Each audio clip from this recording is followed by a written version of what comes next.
guest speakers are Dr. Arijit Nag from Kolkata and Dr. Aruna Pujari from Mumbai. The first lecture is by Dr. Arijit Nag. He'll be speaking to us on recent advances in the management of chronic myeloid leukemia, chronic phase. This webinar is brought to you by Mumbai Hematology Group. It is supported by Novartis, Unipath, Lucian, and Netco, and managed by Perfect Square. I'm grateful to Novartis, Unipath, Lucian, Netco, and Nirvin team, Mr. Yash, Mr. Kalpesh, and the team Perfect Square, Executive Committee of Mumbai Hematology Group.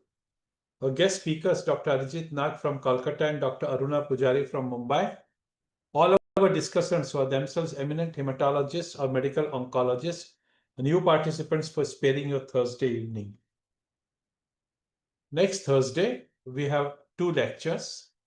Dr. Avriti Baveja from Dehradun will be speaking to us at 6:30 p.m. on Waldenstrom macroglobulinemia. And once again, we have a lecture on chronic myeloid leukemia by Professor Gerald Rejit from Washington.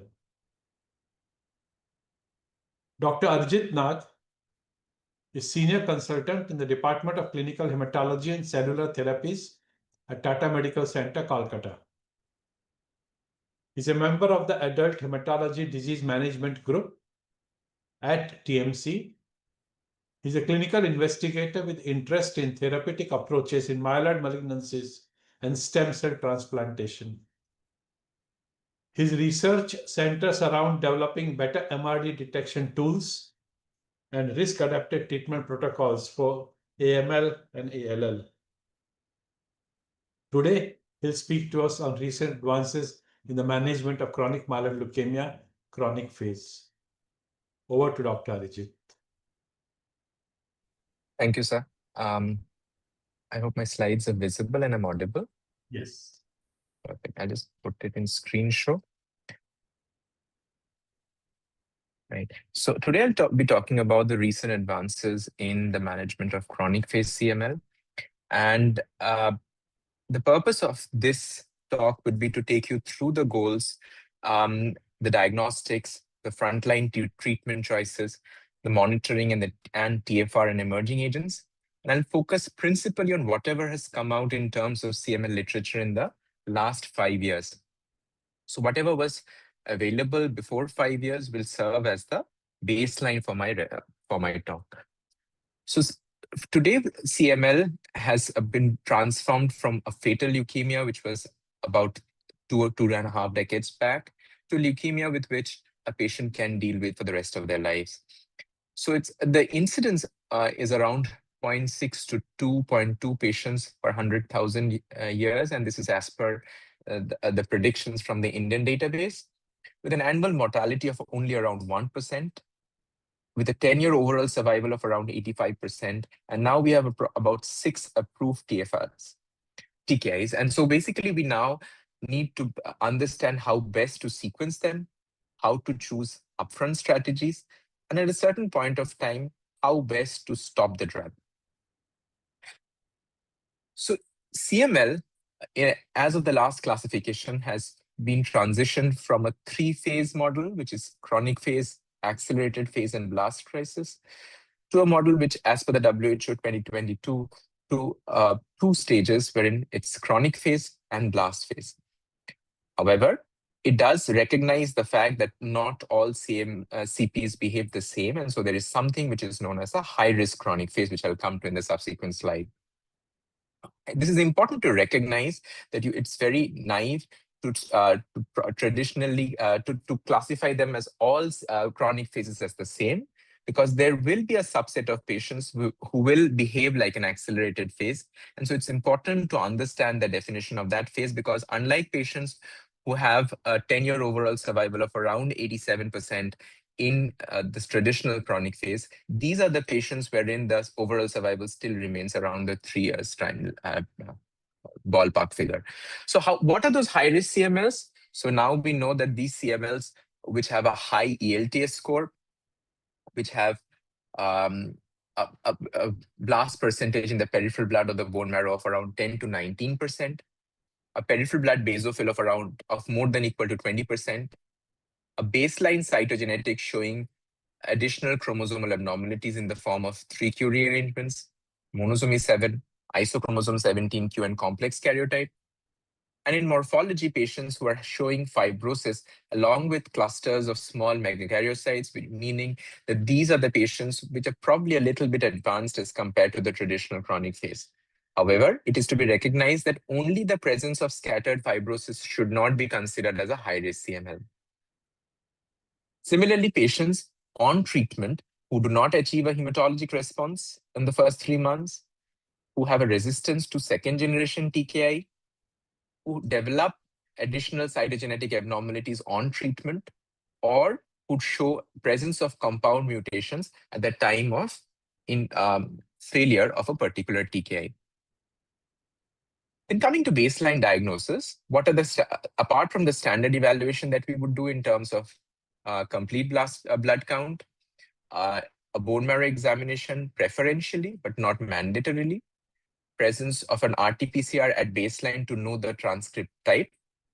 It is important to recognize the transcript type because most of the CPs will have the traditional transcripts, which are trackable by the traditional PCR assays, but a few may have an atypical variance wherein it will not be appropriate to track those by the traditional qPCR assays. If it is preferred to do a marrow, because in a small proportion of patients, there may be the presence of these additional chromosomal abnormalities in the form of 3q26, meaning a MECOM abnormality, or a monosomy 7 or a deletion 17q or an isochromosome 17q. And those are the patients who are high risk, and you can probably predict that they're going to behave in a bad way with the traditional TKIs. So you need to counsel them and keep your transplant backup at hand. Now, there is a debate as to, now that we have better diagnostics and more advanced diagnostics in the form of NGS, do we do an NGS myeloid panel in all patients at baseline? So the ELN 2025 recommendation states that myeloid NGS is not routinely recommended at diagnosis in chronic phase. However, it is routinely recommended in blast phase, especially the myeloid blast crisis. It can be performed on either a peripheral blood or a bone marrow because these cells are adequately represented in the peripheral blood as well. However, if you choose to do an NGS at the baseline, we probably are now recognizing that the presence of MECOM rearrangements and ASXL1 mutations predict TKI intolerance and a subsequent failure or resistance to TKI, and probably are the high-risk subset. But as of now, traditional standard CML chronic phase does not need a myeloid NGS at baseline. So now that we have diagnosed a CML, it is important to recognize that not all chronic phases are the same. So there are scores it is important to risk stratify them. There are scores which have evolved with time, and with advancements and more data set and structured data sets, it's been possible to refine them, refine the scoring. And so now the recommended scoring that needs to be done is the UTOS long-term survival score, which is abbreviated ELTS. It is based upon 4 parameters, which is age at diagnosis, spleen size below the costal margin on palpation, blasts in the peripheral blood, and platelet counts. And there is an online calculator available which classifies the risk scoring into low risk, intermediate, and high risk. But for clinical purposes, we need to mainly distinguish between the high risk and the non-high risk groups. Again, the presence of ASXL1 mutations, which is roughly present in about 8 to 10% at baseline, is associated with higher TKI intolerance and cytopenias, and has been shown to have a lower achievement of MMR. But I must stress that there is no necessity to do a routine NGS at baseline to recognize these mutations, because the clinical behavior and the response to TKI in terms of achievement of the milestones, which I'll come to in the subsequent slides, is of prime importance. However, a baseline UTOS score is important, especially in patients who are young and whom you will consider for choosing between what best TKI to offer. So when we stand now, what we know is that with the first and the second generation TKIs, we have already normalized the survival. And by normalizing survival, I mean that if a patient is diagnosed with chronic phase CML today, then 10 years from now, the survival with respect to any other person of his or her age will be around 90 to 95% expected. What we also know now is that there is probably a benefit in achievement of deep molecular response if we are targeting treatment-free remission. However, the depth of the molecular response has not been translated to a difference in overall survival if the patient is adherent and continues on TKI. What we also now know is that since the patient is going to be on TKI for life, so it's not like the traditional cancer medicines where you start and stop, you're probably looking at a drug that the patient has to be on for life. So it's important to look at strategies of dose reduction if required, a rational TKI switching rather than an aggressive TKI switching, looking at quality of life impairment when we are looking at cytopenia. So a grade 1 cytopenia, which is significantly impairing the functioning and the professional life of the patient, is important. It is also important to recognize that when you're going from a first to a second generation TKI, the rate of composite adverse events are higher and not lower. So you need to be cognizant of that fact and choose the TKIs very wisely. So it is important and to stress on the rational TKI selection, which balances efficacy and most importantly, cost and access. When you give the TKI, you now know that the milestones have been defined, which is achievement of a complete cytogenetic response. And now that you do not require to do a cytogenetic response at 12 months, because you know that a molecular surrogate of a complete cytogenetic response is a BCR-ABL value of quantitative value of less than 1%, which is basically 2 log reduction. A deeper response is preferred, which is MMR, which is less than 0.1% BCR-ABL. A deeper response in terms of MR4, MR4.5, and MR5 is now possible because we have advanced and more sensitive diagnostic assays. But it is important to stress that they need to be reliable, and the physician who is seeing the report needs to interpret the report with caution. But it is now recognized that since the most important milestone that has translated to a better survival is the achievement of, and only the achievement of, complete cytogenetic response. So it is important to recognize that at 12 months, a value of BCR-ABL of less than 1% is probably the most important milestone to achieve in the life of the patient of CML overall. However, it needs to be personalized with respect to the patient's age, the patient's tolerance, and the expectations of the patient in terms of whether he wants to continue on the medicines or at a certain point of time, stop and remain drug-free. So if for a patient who does not look at TFR, the goals are different. And so it is important to switch only if the BCR-ABL is more than 10% at 6 months, more than 1% at 12 months, or at any point in time, if the patient loses the MR2, which is basically BCR-ABL of 1%. So if it has attained a BCR level of ABL of less than 1%, but at a certain time in the treatment course loses that 1%, those are the patients who needs to change or switch the TKI. It is important that warning categories are not an indicator to switch, but to be more vigilant with respect to monitoring. So you should not switch routinely at warning signs, but only at two values of BCR-ABL, which has crossed the important line mark. So it is important that all milestone of treatment failure has to be tested in duplicate, at least at a 1 month interval, to say that, yes, I'm confident that this value is not attaining the landmark and I'm going to change. So when you're talking about TKIs, we have the wealth of knowledge and long-term data of TKIs available. So the TKI which has been the poster child for treatment in CML is imatinib.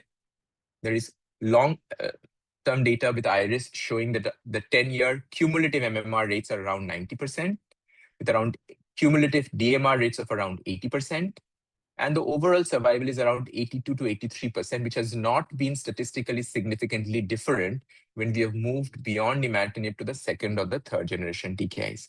So it has set as it's now set as the benchmark for survival and value. So in one word, bharosa. When we have moved beyond imatinib to second generation TKIs, we've had the knowledge with the DECISI, the INISTAN, and the before trials with long-term follow-up data, which has showed that second generation TKIs are important because they are fast. They attain faster and higher early MMR. There is probably a lower rate of early transformation. There is no overall survival advantage over imatinib, and this has been replicated not just in controlled trials, but also in real-world settings. And we need to recognize that they are not just more effective, but also having a higher side effect in terms of cardiovascular side effects with nilotinib, pleural and pulmonary hypertension with dasatinib, and gut and hepatic side effects with bosutinib. So they are probably more efficacious, but with a little more chance of collateral damage. So in one word, fast and furious. However, we need to recognize that for the vast majority of the patients that we deal with, generic imatinib is still one of the best agents to use. Second generation TKIs or asciminib are now evolving with more data of efficacy and safety. But it's important to consider them for patients for whom depth probably matters. And as of now, the depth matters in terms of eligibility for a treatment-free remission. So it is important to personalize the choice of TKI by risk, comorbidities, expectation from the treatment, and the cost. Coming to asciminib, which is probably the TKI which has had the most data evolving in the last 5 years. It is an allosteric inhibitor in something that we called as a STAMP inhibitor because it specifically targets the ABL myristoyl pocket. It is different because it binds to a site which is different from the ATP binding conventional first, second generation, and third generation TKIs. And the first trial which showed its benefit was the randomization trial between asciminib and bosutinib in patients who had more than 2 prior line TKIs, which showed that the rates of MMR were higher with asciminib, and the tolerability and the was higher, and the discontinuation rates were lower. And it was more effective in patients with T315I, which bosutinib wasn't. Whatever data we have in terms of 1 or 2 year follow-up data shows that they're generally favorable. But if you look at the FDA adverse event registry, they're closely monitoring the safety signals in terms of cardiovascular events. And till date, there are, in the post-marketing surveillance, there are about 65 or 68 events of significant cardiovascular or cerebrovascular events reported. So long-term data is still maturing. So are we ready to change practice in 2025? What we know is that asciminib is safe. We know, at least in the short term, we know that it is effective. And it has also been shown to be an effective drug, which is tolerated in the first line.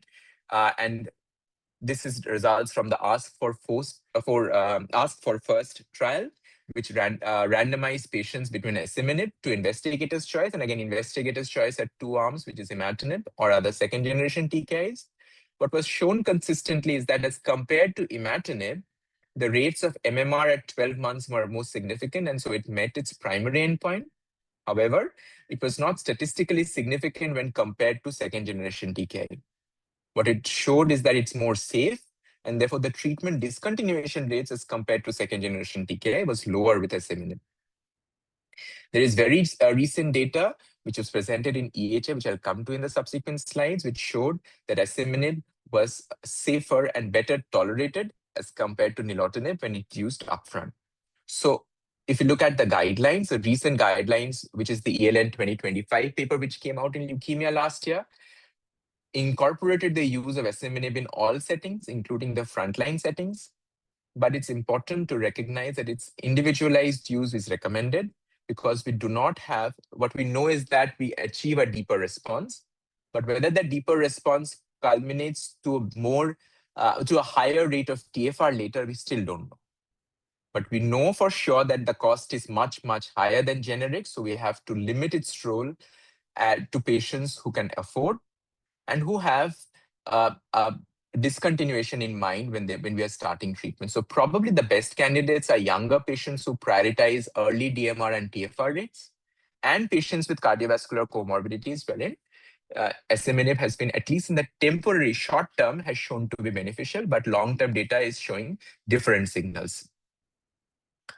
What has also evolved in the last 5 years is the concept of an optimal biological dose, or OBD.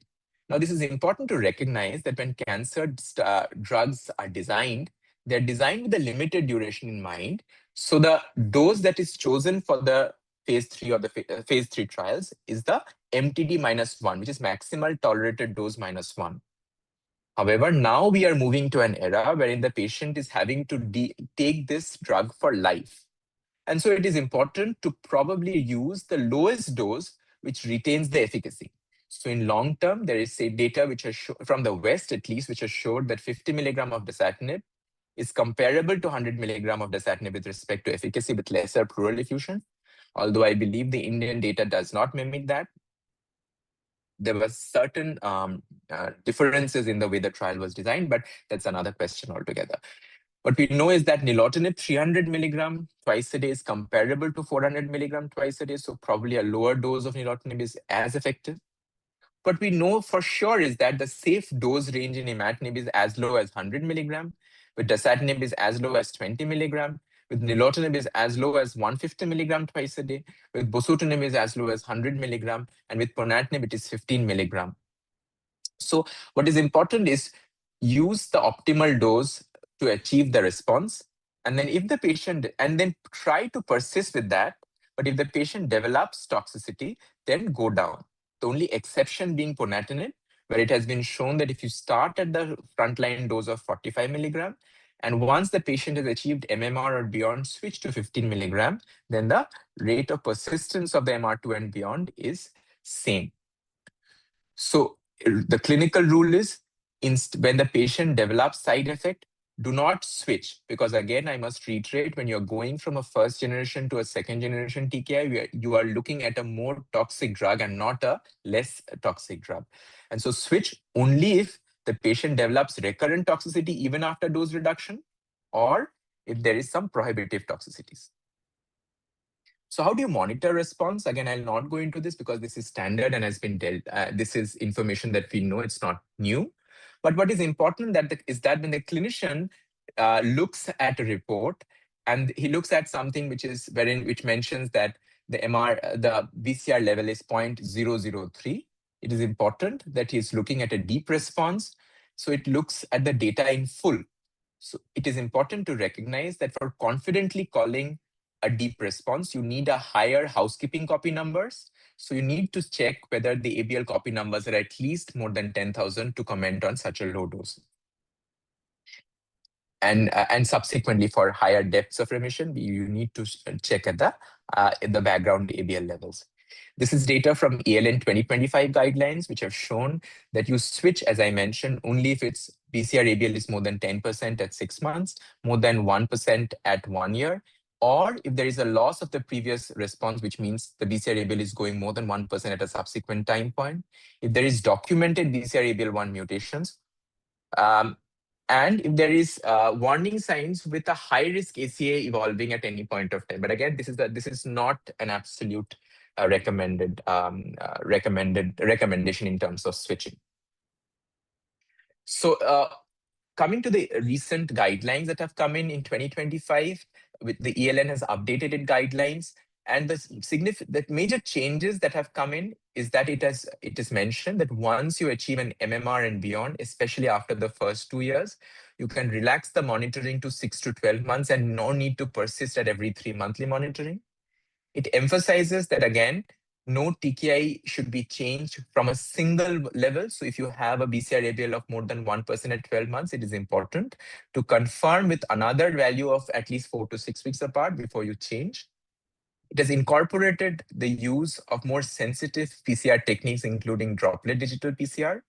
And there is now data which shows that if after subsequent an exposure of TKI of at least 2 years, the ddPCR values are very low, then it correlates with a higher chance of TFR as compared to a higher ddPCR values. Now, it's an arbitrary cutoff which was used in that trial, but at least we know that with a more sensitive technique, if we are attaining a lower level, then we are more confident in predicting a TFR. However, if ddPCR is unavailable, a traditional criteria, including the duration of deep molecular response and the time that the patient has taken TKI before discontinuation, remains the goalpost for choosing the patient for TFR. So as I said, at 3 months, however, it is important that if the patient has not achieved hematologic response or the spleen is still quite big, then we need to first look at adherence.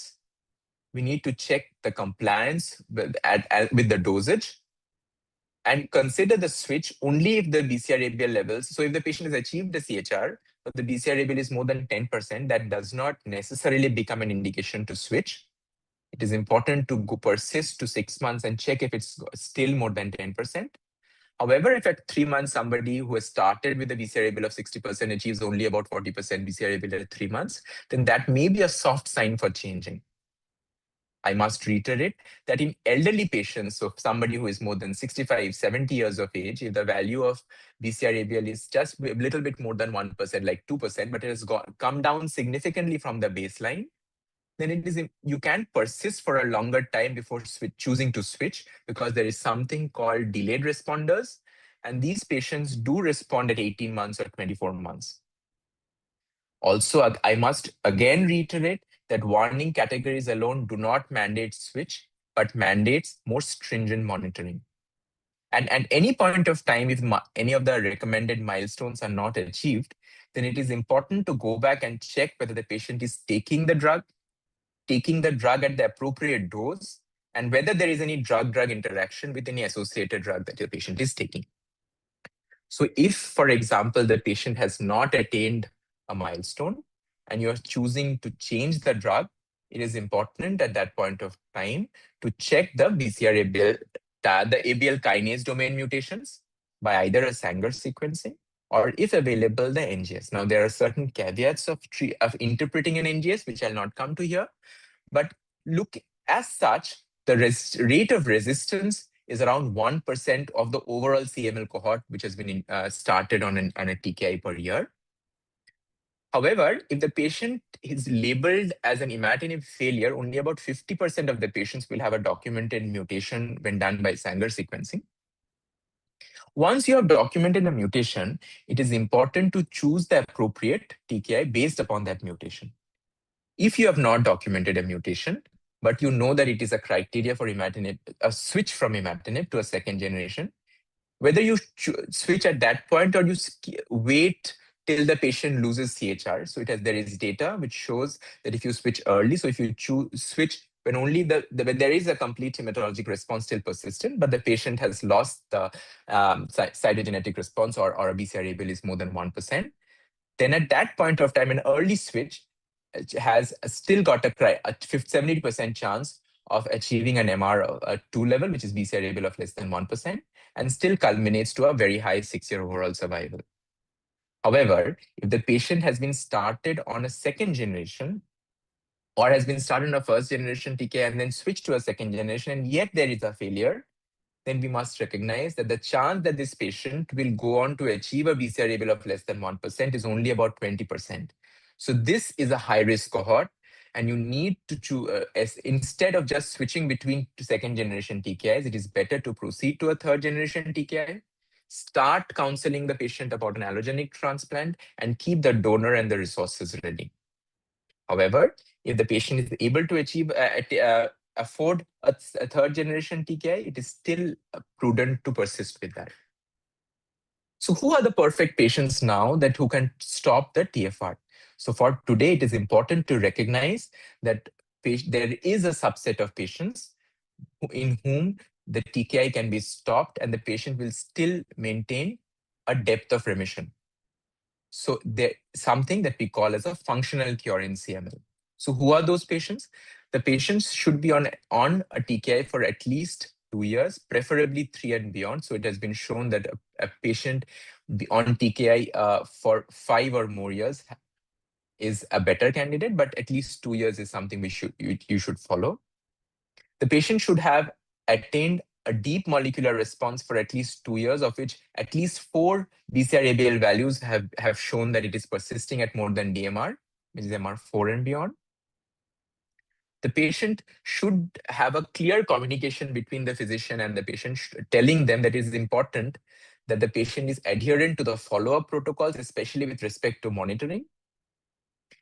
And it is also important that the patient has access to a good quality BCR-ABL testing, so that at the initial phases, for the first 6 months to 1 year, there is stringent BCR-ABL monitoring, because about 50% of the patients overall, if they are started on TFR as per these criteria, will maintain the TFR, but 50% patients will lose MMR and will have to be restarted on TKI. Now, regarding resumption of TKI, it has been shown consistently that 98 to 100% of the patients who are restarted on that same TKI will again attain an MMR and beyond, and therefore it is important to start at the same TKI and not switch TKI when the BCR-ABL is going up. If you look at the earlier studies which looked at TFR, so if you focus on the STIM, the Euroski studies with imatinib, the DAS-free and the enestin freedom studies with dasatinib and nilotinib, a ballpark figure of around 50% would have achieved a TFR and persisted with the TFR. However, there are strategies now to look at, and this has probably been possible with wider acceptance and usage of TFR and stringent maintenance of the data sets, which has shown that there is probably a certain percentage or proportion of this cohort which are more, you can predict that have a higher chance. So then a strategy that has been chosen is de-escalation. Now, this is beneficial for 2 methods.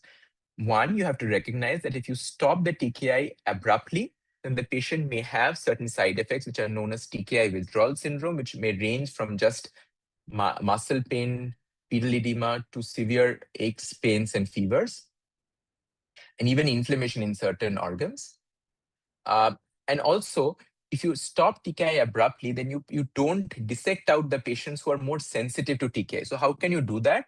So there is something called as a de-escalation strategy, where for the first 1 to 2 years, you come down on the dose to as low as 50%, and then see who are maintaining the response at 1 year or 2 years. And then those who are still maintaining a deeper response, if you stop them, then their rates of maintaining TFR is higher than the traditional 50% that we're acquainted with, to as high as 70 to 80%. So these are the strategies that have systemically evolved, and the Destiny, the Opkima, the TRAD, the DASTOP2, the DSCAL study from China, and the HALF study, which was recently published in EHA, are testament to that same data. And we'll have more of that as and when time passes. So when we recognize the fact that there are TKI toxicities, as I mentioned before, it is important that at the first sign of toxicity, you do not switch the TKI. You first allow for a brief interruption. Now, this brief could be as low as 2 weeks to as high as 4 weeks. And then reassess the patient whether the patient toxicity has reduced to less than grade 1. If it has, then you start at 1 dose level lower. So if you started with an imatinib dose of 400, go down to 300, and then see if the toxicity recurs. If the toxicity doesn't recur, maintain at the same level. And at a later point of time, you may or may not consider increasing the level back up to normal. With respect to cytopenia, it is important to recognize that when you start the patient, a newly diagnosed patient of CML, the chance of cytopenia is higher, because the pH positive clone is going, and the healthier clone, which is the pH negative normal hematopoietic tissue, will come up. So it will depend upon the differential sensitivity between the pH positive clone and the pH negative clone. But when the depth of remission has been achieved, so when the pH clone has reduced, then your chance of cytopenia is lower. What I mean to say is, if you have gone down on the dose from 400 to 300 or 200 initially, you have the possibility of going back up to 300 and 400, because when the pH clone decreases, then the chance of cytopenia decreases. It's been shown that if there is a cytopenia initially in that patient, at 1 year, 80% of the patients may actually go up to the fully recommended dose. However, there are a category of toxicities wherein if that develops, you should not re-challenge with the same TKI and should try to move to a safer TKI. And what are those prohibitive toxicities? Those are recurrent pleural effusions on dasatinib or a moderate to severe pleural effusion necessitating prolonged hospital admission on dasatinib, presence of pulmonary hypertension on echocardiogram with dasatinib, recurrent episodes of pancreatitis or severe pancreatitis, which is more common with nilotinib and ponatinib, and also somewhat with asciminib. Cardiovascular events, especially a documented cardiovascular ischemic heart disease with ponatinib and nilotinib, or with peripheral vascular disease with nilotinib and ponatinib. Organ-mediated inflammations, which are not common but can happen in a subproportion of patients, including myositis, myocarditis, pneumonitis, pericarditis, hepatitis, or nephritis. They usually, for the initial management, you need to stop the TKI, give a brief course of steroids for about 1 to 2 months, and then taper and stop. And those are the situations wherein you should change the TKI. Severe, so as we know, in the initial 4 to 6 weeks, bosutinib has an incidence of diarrhea of about 60 to 80%. But if the patient develops enterocolitis, features of severe pain, abdominal distension with bosutinib, then that is an indication where you should not re-challenge bosutinib. Very small percentage of patients on TKI can develop dementia or Parkinsonism-like symptoms, and they should not be started. Or if there is any features of intracranial pressure, which is not otherwise explained by other causes, then those are the patients which should mandate a change or a temporary, at least, stoppage of TKI. What we have also seen with time is better TKIs, better in terms of efficacy, and safer TKIs, safer in terms of cardiovascular toxicities and lesser chance of hematologic toxicities. So ponatinib is one of the classes of third-generation TKIs which binds to the ATP site. It is a pan-BCR-ABL kinase inhibitor, which is also very, very effective in T315I. And especially in patients who have an advanced phase of CML or have got a pH-positive ALL, ponatinib is probably evolving to be the drug of choice. It is also important to recognize that there is significant long-term cardiovascular toxicities with ponatinib, and so you should probably try to reduce the dose once the patient has achieved a depth of remission beyond MMR. There are newer drugs which are available, including olverembatinib, which is now approved in China and is now currently in clinical trials through the Polaris studies globally. It is an important drug because even in patients with more than 2 lines failure, there is a significantly high rate of MMR achievement, around 56%, which has not been seen before. There is also another new class of STAMP inhibitors, which is known as TERN-701, which was initially validated in the Cardinal phase 1-2 trial, and then now is being validated as part of the ENABLE trial, which was subsequently reported recently in EHA.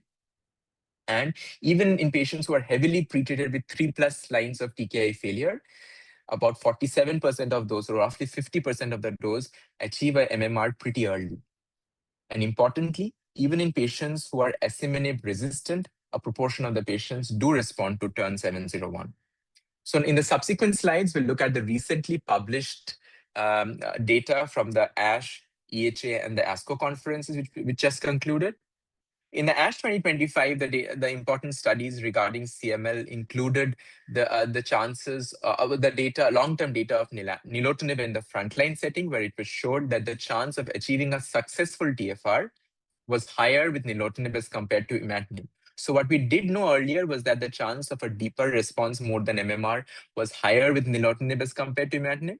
But that eventually also culminated to a TFR, meaning that it is important that patients who want to attain TFR at a later time point, probably starting off with a 2G TKI makes some sense. This data was lacking till now. There was data presented which regarding the role of NGS and baseline and acquired mutations in CML patients. And ASXL1 was probably still the mutation which stood out in terms of higher TKI intolerance, lower rates of achievement of MMR, and lesser and higher and more chances of switch and failure of the first-line TKI. I'll talk about 2 studies which are important, including the asciminib as asked to escalate study, and dasatinib de-escalation to imatinib study.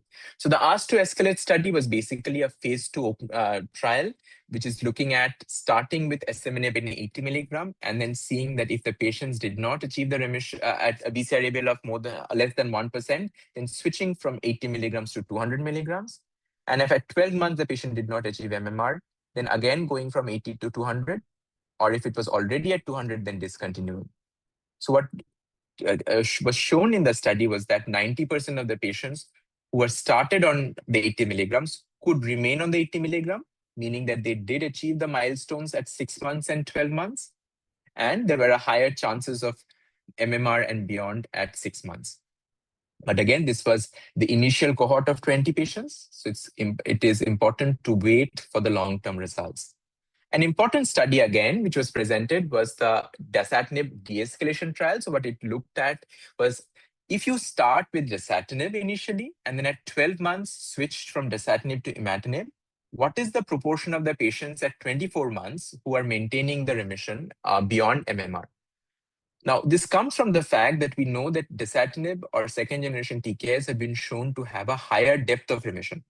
But we also know that they are they have long-term toxicities. So if you can hit hard initially, then if you switch then to a more safe and more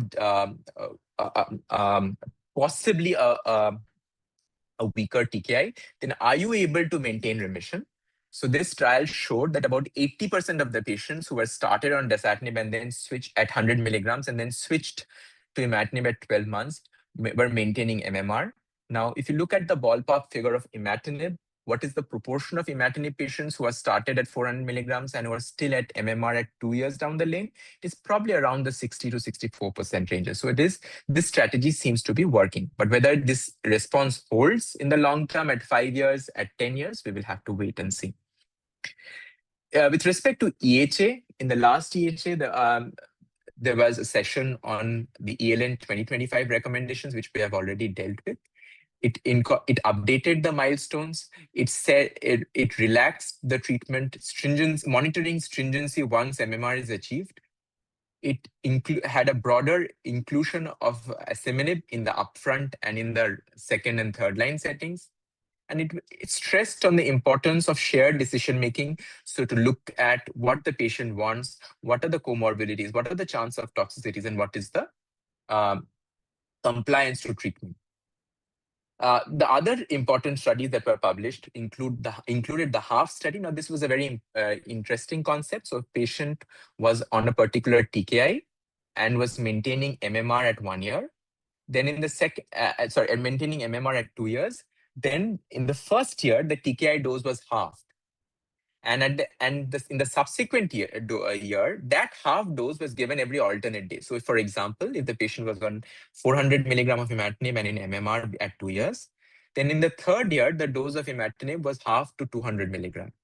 And in the fourth year, it went down to 200 milligram on alternate days. And then after that year, the imatinib was stopped. And then it was seen how many of these patients maintain the TFR in the long term. Now, early data shows that the TFR rates are around 70%, especially for those patients who are in MMR, even at the 50% alternate day dosing. But we'll have to wait and see how it pans out in the larger data set. Coming to other studies which I'll discuss, which includes the Ask for Start and the data with Turn 701. So the Ask for Start study was basically a randomization between asciminib and nilotinib, a relatively large cohort of around 582 patients, to see principally that when two effective agents are started, what is the proportion of treatment discontinuation due to toxicity? So basically, what is the proportion of patients who develop severe toxicity with asciminib as compared to nilotinib when started upfront? And how many of these patients had a treatment discontinuation? So it was seen that around 10% of the patients had discontinuation with asciminib as compared to around 14% of the patients with nilotinib. Now, in this large cohort, this was statistically significant, but overall incidence of grade 2 or more toxicities was also lower with asciminib. So thus telling us that it's probably a superior tolerability. It also showed, although this was not the primary endpoint, that early MMR and DMR rates are achieved with asciminib a little better than with nilotinib. And the side effect profile is needing treatment discontinuation is lower with asciminib. The important study that was published was the ENABLE study, which was basically a phase 1A, 1B study for TERN-701, which I mentioned is the newer STAMP inhibitor.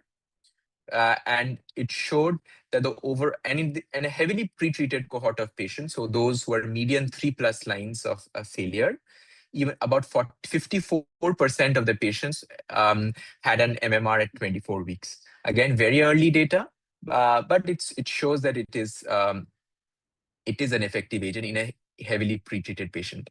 The safety data which was the primary endpoint, so a very low treatment discontinuation rate due to side effect. And the most common side effect were the initial hematologic side effects, including thrombocytopenia and neutropenia. And the dose that was chosen for the subsequent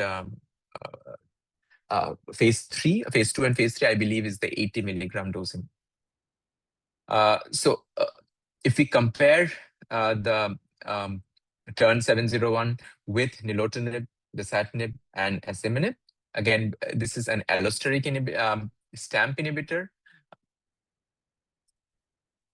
And it is also effective in the post-asciminib setting. Coming to the major studies published in ASCO 2026, it updated the results of the ASK4FIRST study, which I mentioned was a study which randomized patients between asciminib to imatinib and second-generation TKI in the frontline setting, showing that the depth of remission and the safety profile was better. The trial was presented, so it was just the trial design that was presented for olverembatinib, which was the Polaris-2 study, in patients with 2+ lines failure, as well as T315I. So it has 2 cohorts and is recruiting currently globally. There were data presented on myeloid mutation profiling at baseline in CML. And again, the mutation that stood out was the ASXL1 mutation. So we'll have to, as of now, it is not a standard, I must stress that it's not a standard test to be done upfront in CML-CP. And a study that was presented from India, which looked at nilotinib at a lower dose along with food, which was 150 milligram twice a day with feed. Now, this comes from the fact that nilotinib given with food has a higher drug level achieved in the body as compared to nilotinib in empty stomach. So it compared 150 milligram twice daily nilotinib with food to 400 milligram imatinib upfront, looking at the rates of early molecular response at 3 months. And there was a higher proportion of patients achieving nilotinib, an early molecular response versus imatinib. Now, very early data to make any reasonable conclusion, but it shows that probably reducing the dose upfront and not at a later phase is still possible. Something that we've probably been very hushed about is in the role of allogenic transplant in CML. So there was a time wherein CML was the poster child for allogenic transplants, to a point wherein it's rarely being done, but it's still an important therapy and a curative modality to consider. But we have to be nuanced in our decision. So as we stand today, the current indications of an allogenic transplant in CML include any patient with blastocysts, any patients of CML-CP who is resistant to more than equal to 2 TKIs, because as I mentioned, the chance of them achieving the important critical landmark of BCR-ABL less than 1% is only about 20%. Any CML-CP who has achieved a T315I with a limited TKI option, so if probably asciminib is not possible, then that is a candidate for transplant. Presence of MECOM rearrangements at diagnosis, because the chance of progression to an advanced phase is higher. Profound cytopenia, especially those who have an underlying ASXL1 mutation. So basically recurrent profound grade 3 or 4 cytopenias with TKIs. And especially if these patients have an ASXL1 mutation, then the chance of achieving or maintaining a TKI with any subsequent switch also is very limited. So those are probably the patients who need to be considered for transplant. Now, it is a dangerous treatment, so you have to be very careful in whom you have to treat to select for transplant.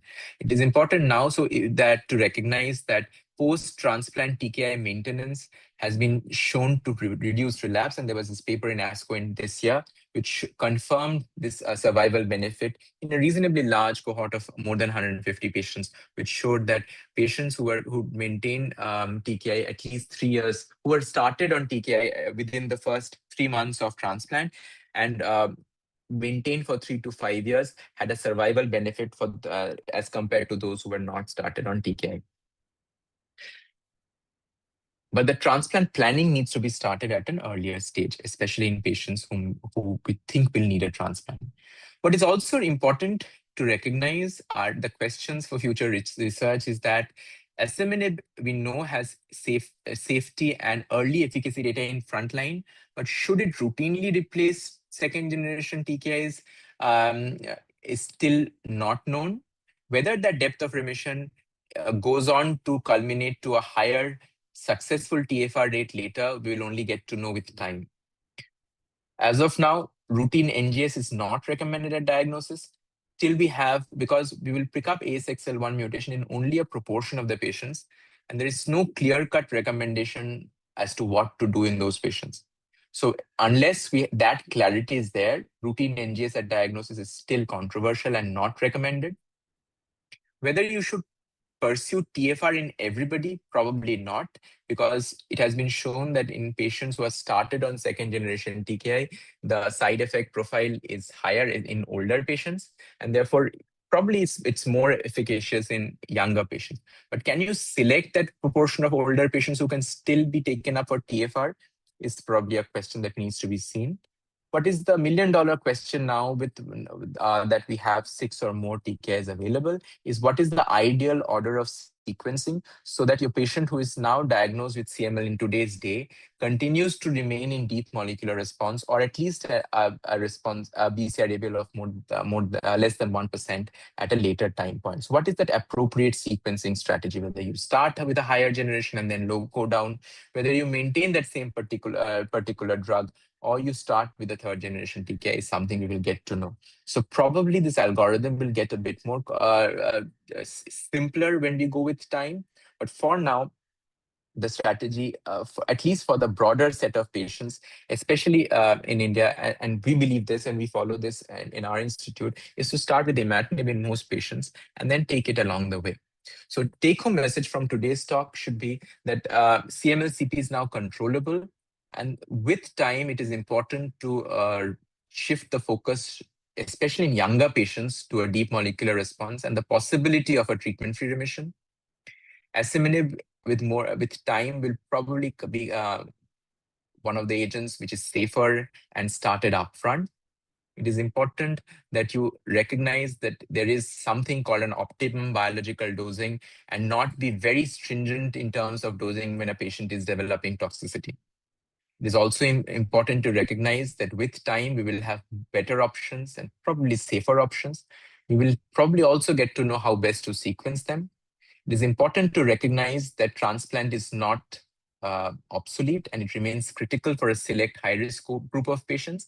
And that brings us to the point that it is important that when you start the patient, have a clear-cut discussion on the first-line TKI, have a clear-cut discussion with the patient to get to know the patient's goals, resources, cost, and access. And every decision should be anchored within considering the patient at the center of the care. And thank you for your hearing. Thank you, Arijit, for that beautiful talk and an update from most of the recent papers that have been presented in the recent meetings, ASCO, EHA, ASH. Thank you so much for updating us. It was a beautiful talk. So we have our colleagues who must be ready with their questions. Some are in the chat box. So the first question is from Dr. Abdul Aziz. We know a small percentage of CML patients with rare mutations do not respond to TKI. Should this patient be considered for transplant, and how do you pick up these patients? So I think, sir, for now, what is recommended is to look at the treatment milestones. So there are two sets of patients, one who are intolerant to treatment. So no matter how much you change or lower the dose or change the TKI, will still have severe cytopenia. And there's another proportion of patients who will not achieve the milestones. So for patients who have severe cytopenia beyond two drugs or first and second generation, probably are the candidates who are important to consider for a transplant. For patients, I think the question is more relevant to patients who are not achieving the milestones, and then you find that they have a mutation. Now, there are two kinds of mutations. One is in the ABL kinase domain. There, you probably will switch to the TKI, which you know will be more effective in that setting. And there are co-mutations which can evolve not in terms of cytogenetics as well as in terms of DNA mutations.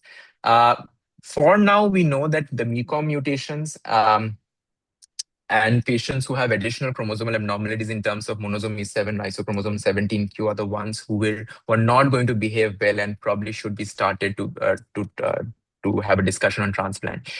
I think what in future years we will have more clarity on ASXL1, because ASXL1 has two subsets. One who will be intolerant and one who will not achieve a response. Those who are not achieving a response with ASXL1 probably will need a transplant. But those who are having cytopenia, probably the third generation TKI, it seems to be that third generation TKIs are better tolerated. So if the patient can afford a third generation TKI, then probably that will be the choice in intolerant patients. But if they're not achieving that milestone and has an ASXL1, probably they will need a transplant. Thank you. One subject that you may like to touch upon is that whether you will ever like to give combination therapy now that we have two different sites of action of TKIs. Yeah, so there is very early data showing that in presence of compound mutations, probably that is a strategy that does work. But again, I think what is still, these are the patients who are less likely to achieve a response of BCR-ABL and sustain that response. So probably, yes, I would, combination does have a role. What combination is best is not known. That is the major problem. So whether it is dasatinib plus asciminib, dasatinib plus ponatinib, ponatinib plus asciminib, we don't have that data. So in the absence of that data, if the patient is not achieving the milestone, we can start on that drugs, a combination, and probably keep transplant at hand. And will you agree that if the patient has blast crisis or if there is an acute leukemia with BCR-ABL, then ponatinib should be the drug of choice unless there is a not to give it? Yes, I think still whatever data is there, in terms of Ph positive ALL, for sure ponatinib seems to be the way forward.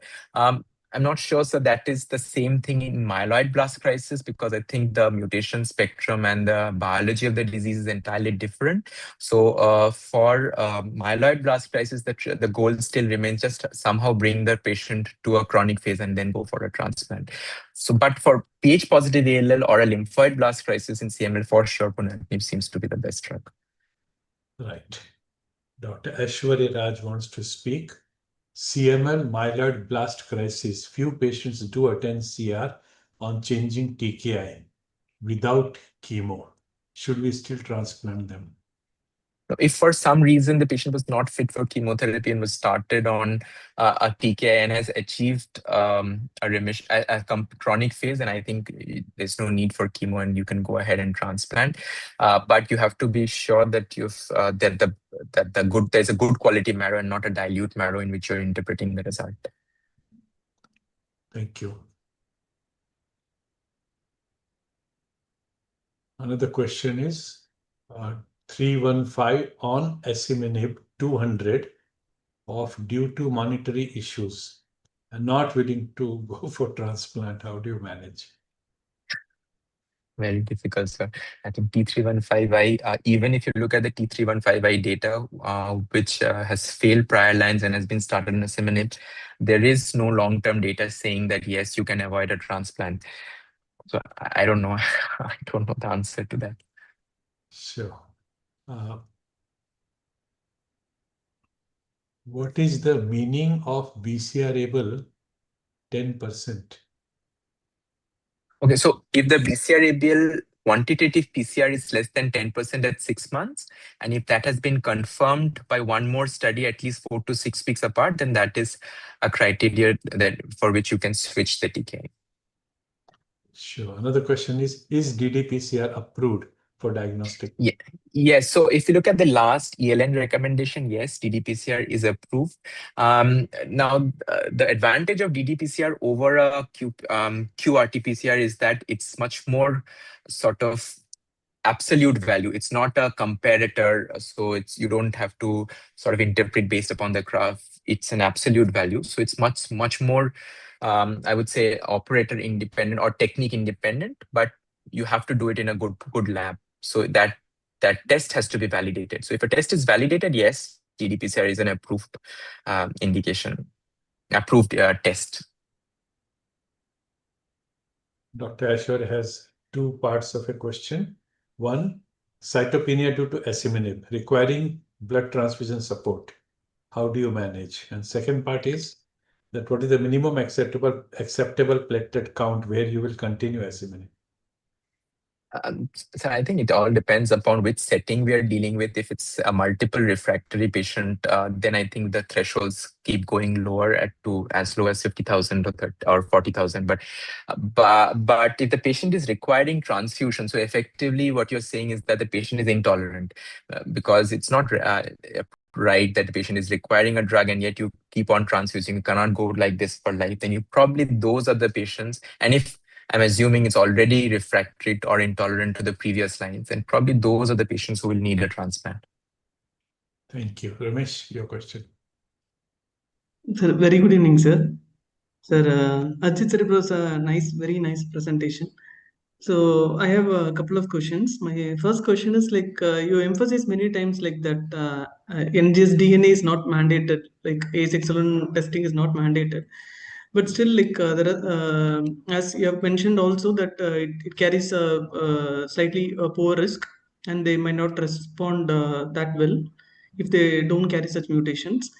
So, do you think like later on, like guidelines might come that beyond certain VAF, this A611 may be present at the baseline that might influence the response, and those patients are to be taken up for transplant? Okay, so thanks for this question. So the short answer is I don't know, but I'll break up this into to tell you that. So whenever you look at a test and you generalize the test, you should be very acquainted with what you're expecting, and if you get that, what to do. So the problem is that you know that ASXL1 may come in around 8 to 10%, but will all those 8 to 10% behave the same way? No, that data is there. So there will be a proportion of ASXL1 at baseline who will attain all the milestones and will not have cytopenia. There will be about 50% of those patients who will have cytopenia, and there will be about 20% of the patients who will not attain the recommended milestones and do not have cytopenia. But can you predict at baseline? The answer is no. We also know that there is one particular TKI which you should recommend in those patients.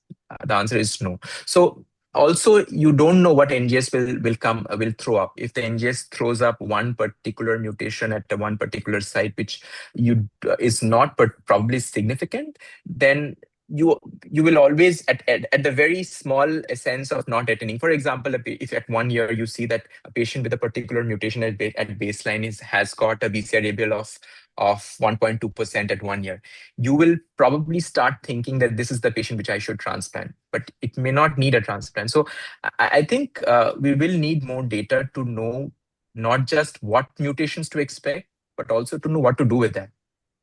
That is not clear. Okay, so my second question is like I have a case like a young male, like 36 years male, he's CML blast crisis. Like he's on ponatinib, 5315 mutated, he's on ponatinib 15 mg. Like for the current 2 years, he's on it, and he's not willing for transplant initially. Now, like he does not have sibling, and his parents are very elderly with multiple comorbidities. So he has got very small kids. So search for mud. The full match mud is not mud donor is not available. So the option is now to go for a 9/10 mismatch mud or a extended family member transplant for him. Or So but he is doing well on ponatinib 15 mg. Like it's close to 3 years now. just So remind me, you said it was CML chronic phase? no, blast crisis. Okay, so blast crisis, yes, you need to go for a transplant. Otherwise, the Okay. patient will have a higher chance of relapse. Now, with an alternate donor, that's an entirely different set of questions as to which donor you choose. But if your question is, do you keep the patient on ponatinib 15 milligram versus go to a transplant? Probably you should go for a transplant. Okay, sir. My last question, I for dasatinib, I generally start with 50 milligrams, sir. For almost all the patients, they start with 50 mgs only. But even then, most of the patients they're doing well, they're maintaining a good response with it. Even with that dose, also there are quite a bit of a number of patients who are not tolerating 50 milligrams. I have to give 20 milligram once daily dosage for a few patients. What is your practice? Like, you start with 100 milligrams, or how do you do so? So we start with 100 milligrams and we go down to 50 milligrams in case of toxicities. But again, if there is data for your practice showing that 50 milligrams is as effective, at least in terms of achieving the important landmark of MMR, important landmark of complete cytogenetic response, and does not affect survival. The question is, if you have gone down to 20 milligram, that has the patient attained the milestones? If you have attained the milestones and the patient is at 20 milligram, then I think for that patient, that is the optimum biologic dose. But you should also be, at least in the first 2 to 3 years, be stringent in terms of monitoring in a patient whom you have gone down in terms of dose. Okay, sir. Thank you. Ramesh, thank you, Arijit, for wonderful QA session and for the benefit of all the people who are listening. In the introduction of Dr. Arijit, I mentioned that his passion is MRD. And I was fortunate to listen to him on MRD a couple of months ago. And I think I will request him somehow that he should come back to this forum and speak on MRD for the benefit of a wider audience. Sir, my pleasure. His talk on that subject, because of his passion, was extraordinary and the best I've ever heard. And today I realized that it's not just MRD. You can speak on the subject with equal authoritativeness. What a beautiful talk you gave and what an update you did. And very clarity of thoughts in the question answer session speaks volumes about your understanding of the subject. So unfortunately, we run out of time. So we'll have to stop here. Thank you so much. Thank you, sir. My pleasure, sir. Thank you. So we move on to the second lecture, and I'll just share my screen to introduce the speaker. So we have Dr. Aruna Pujari from Mumbai, who is going to speak to us. And this is very, very important subject. She is MD Microbiology, DNB, DABMM, DIP, HIC, CIC, DIP, RC, PATH, UK. She is director of the labs, Department of Pathology and Microbiology at the prestigious Bridge Candy Hospital Trust, Mumbai. She is the lab director, as mentioned. She is a DNB microbiology faculty, board certified in medical and public health microbiology, and a NABH assessor. She completed her MBBS from BYL Nair Hospital, Mumbai, MD and DNB from KEM Hospital, Mumbai. She's internationally certified in infection prevention and control. She has over 20 years of experience and has authored 69 peer-reviewed publications, 7 book chapters, and served as editor of 1 book. She's delivered over 200 guest lectures at CMEs and national conferences on IPC, clinical microbiology, and lab management. Her key areas of interest include rapid diagnostics, infection prevention and control, and antimicrobial resistance. Today, she is speaking to us on diagnosis of invasive fungal infection, what a hemato-oncologist should know. So I'll stop here and request her to share the platform. Thank you so much, sir, for that kind introduction. I'm sharing my screen.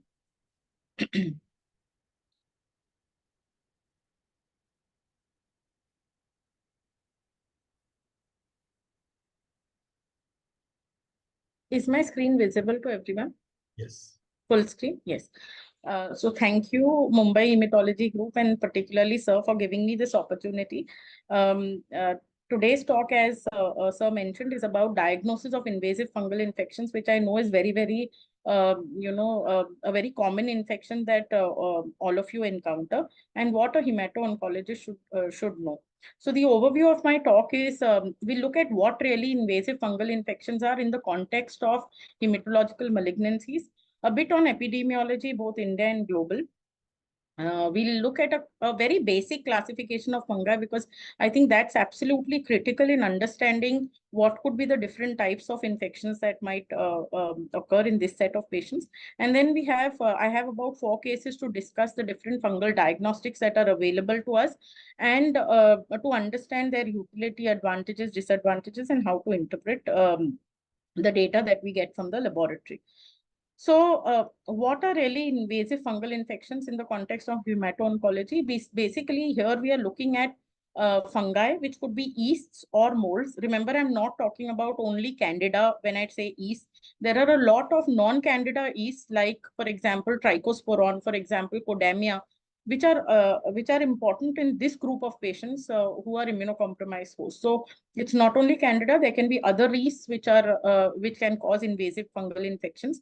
While yeast may be pathogenic, there are a whole lot of opportunists that you see causing invasive fungal infections in this group of patients particularly.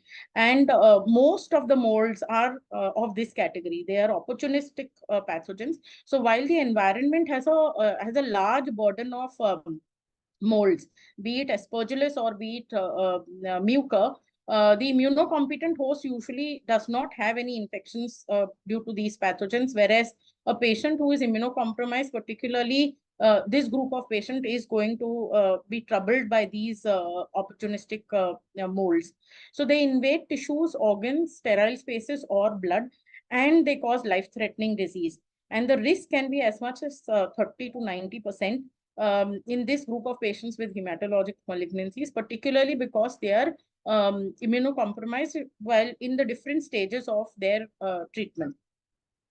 So this is a very broad classification of fungi, not the exact classification which is based on molecular analysis, but simple one for all of us to understand. So fungi may be classified as yeasts.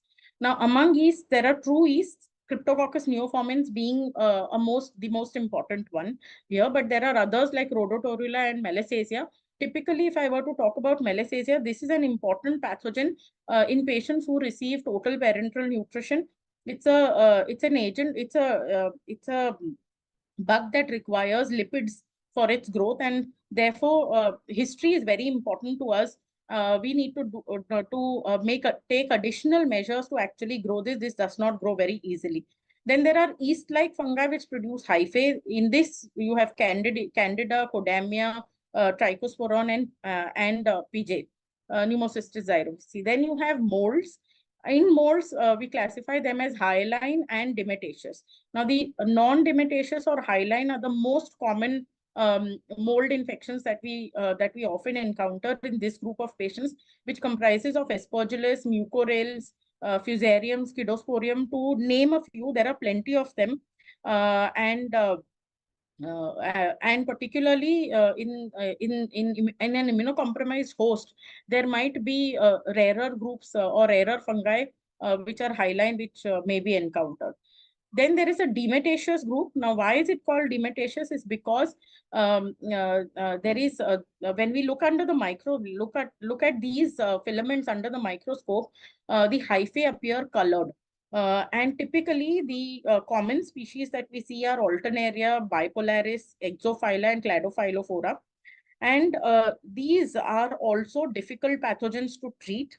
They have affinity to certain organs. For example, if I were to look at Cladophylophora, it's known to cause brain abscesses, which are resistant to antifungal therapy and have very high mortality. Then there are dimorphic fungi, also called as endemic mycosis. And in this, we have Histoplasma, Telleromyces, Coccidiomyces, and Blastomyces. Amongst these, Histoplasma and Telleromyces is common to India, whereas Coccidiomycosis as well as Blastomycosis are imported from the West. Then there is a last group which is called as dermatophytes. Normally, we would consider dermatophytes to be fungi which affect the skin, hair, and nails. They do not usually invade in the routine sense, but more recently, there have been publications where even dermatophytes have caused invasive fungal infections. And typically, there are 3 important groups in this set of fungi, that is Trichophyton, Microsporum, and Epidermophyton.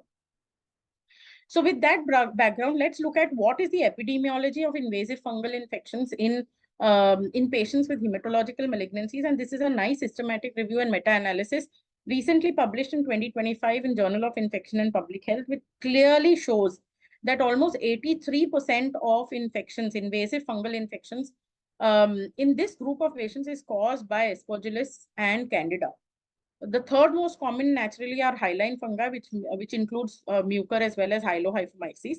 But the most common are Aspergillus and Candida, and this study included this particular systematic review included 35 studies and had more than 4,400 observations, of which 83% were Candida and Aspergillosis. So with that background, let's move to the diagnostic definitions of invasive fungal infections based on the EORTC and MHG guidelines. And as you see here, if you were to look at the classification here, the definition includes possible IFI, which means that there are host factors, plus there are clinical and imaging findings, but there are no microbiology findings. Now, when microbiology findings get added to possible IFI, then it becomes probable IFI. And in this microbiology findings, what is the evidence? It is positive biomarkers, which could be either galactomannan or beta-D-glucan, which are the two most common biomarker, antigen-based biomarkers that we use. It could be a PCR or it could be a culture from a non-sterile site, mainly the respiratory tract. And what is a proven IFI? Proven IFI is a direct evidence of invasive fungal pathogen coming out from a normally sterile site associated with tissue damage. And here the evidence could be based on histopathology. It could be positive cultures from blood or sterile body fluids, or it could be PCR or sequencing from tissues which get included in proven invasive fungal infections. So microbiology criteria plays an important role when it comes to differentiating what kind of fungal infections we encounter in this group of patients. So from the laboratory perspective, particularly microbiology, what are the different types of diagnostics we have when it comes to fungal infections? We have the conventional tests, typically starting from microscopy, which are cover slip mount based tests like the KOH mount or Calcofluor. Or you might have the stained cover slip mount like LPCBs, that is a lactophenol cotton glue. Then you have other stain preparations like gram stain or tissue preparations with hematoxylin, eosin, or the specific fungal stains like peracetic acid shift stain or the Gomery's methenamine stain. Then from direct microscopy, you may also have, other than direct microscopy, you also have cultures. We all know that culture still remains the backbone of a lot of microbiology-based diagnostics. Then there are biomarkers. These are basically antigen-based tests, which typically include galactomannan and beta-D-glucan.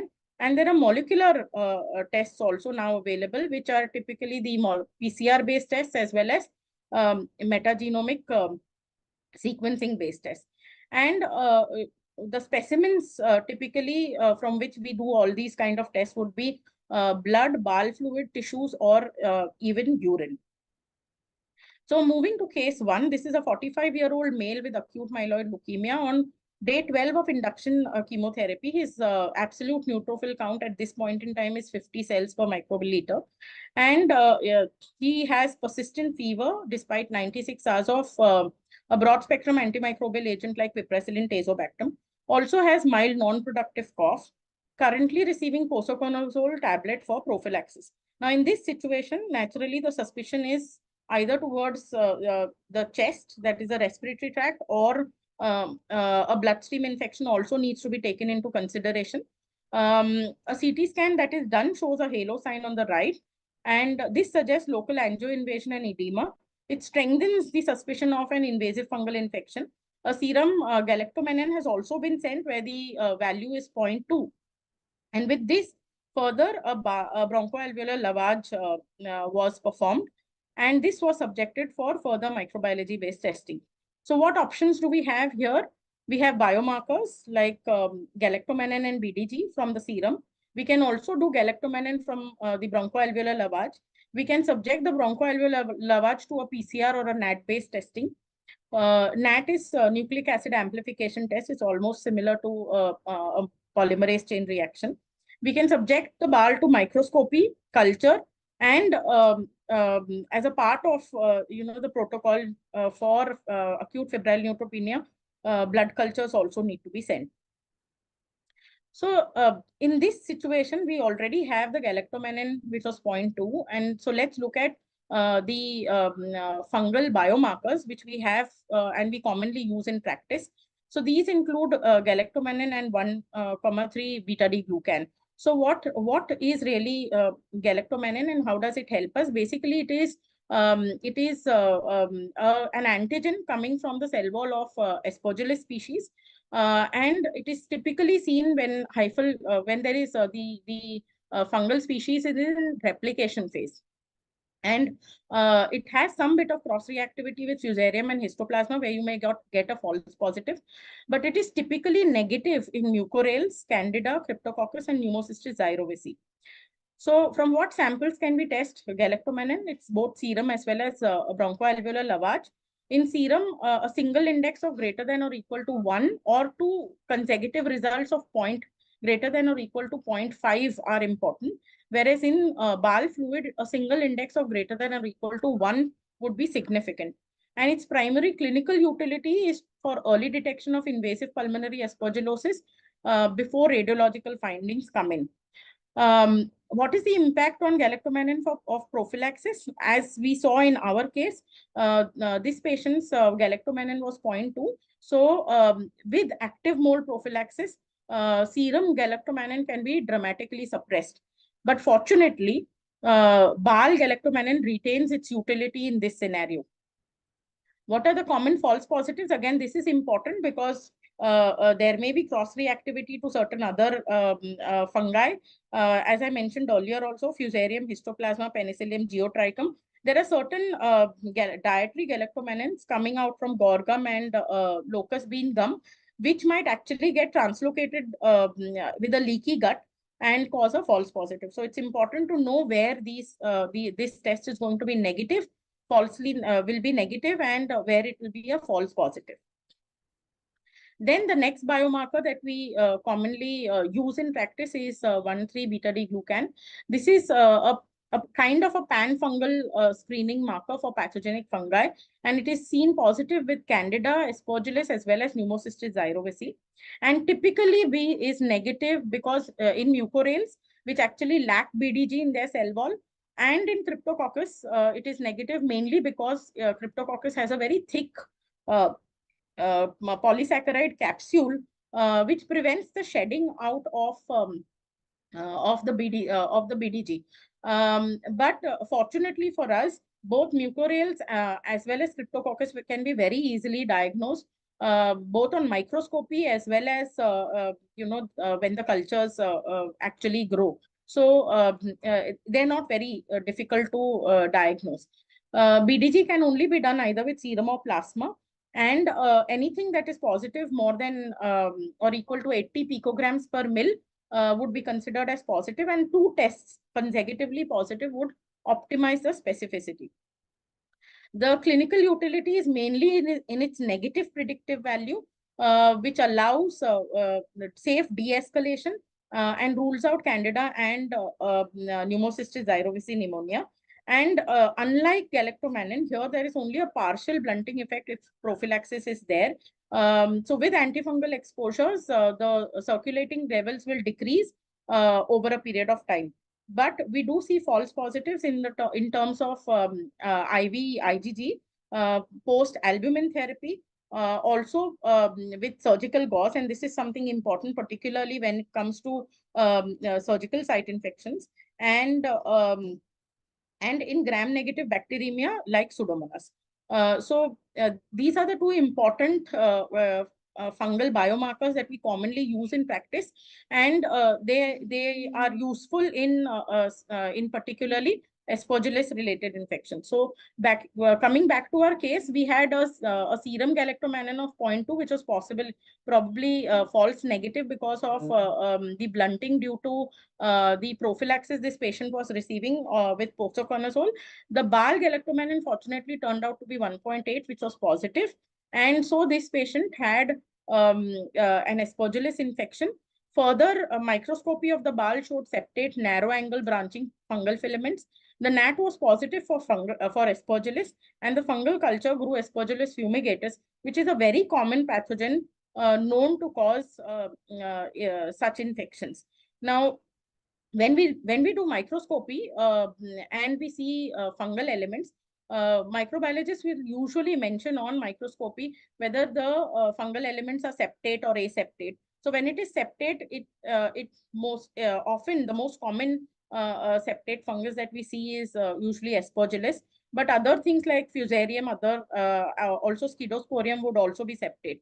What is non-septate or aseptate is basically the Zygomycetes group or the Mucorales group, which are aseptate. We would also mention about ribbon shape. We would mention wide angle branching. So these are some of the typical characteristics to differentiate based on microscopy the Aspergillus species versus the Mucorale species. Now, there are some recommendations that have been recently put in for Aspergillus polymerase PCR chain reactions. And this is both for blood and BAL. For BAL, they say that because BAL is a very mucoid specimen, it's important that before extraction, liquefaction needs to be done to free out the fungal elements and the DNA and to be amenable to be extracted for the PCR process. And the main purpose of doing BAL PCRs would be diagnostic confirmation in symptomatic patients. What about blood? When it comes to blood, it is important for clinicians to know that we could use whole blood or we could use serum and plasma. If you send whole blood, then send 3 ml and more. And if you send serum or plasma, then it should be more than or equal to 0.5 ml. With whole blood, it is a bit more complicated as a process because whole blood has a large volume of human DNA also. So segregating fungal DNA out of that human DNA can be a bit challenging to the lab. So we would prefer naturally plasma or serum. And of these, plasma has better sensitivity.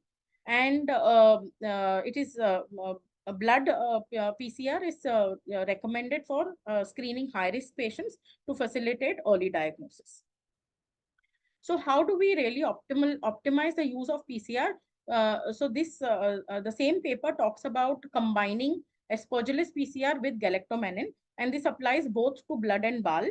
And they say that a negative result will exclude invasive aspergillosis, which is vital for antifungal stewardship. We know that these patients are naturally going to be bombarded with multiple different antimicrobial agents.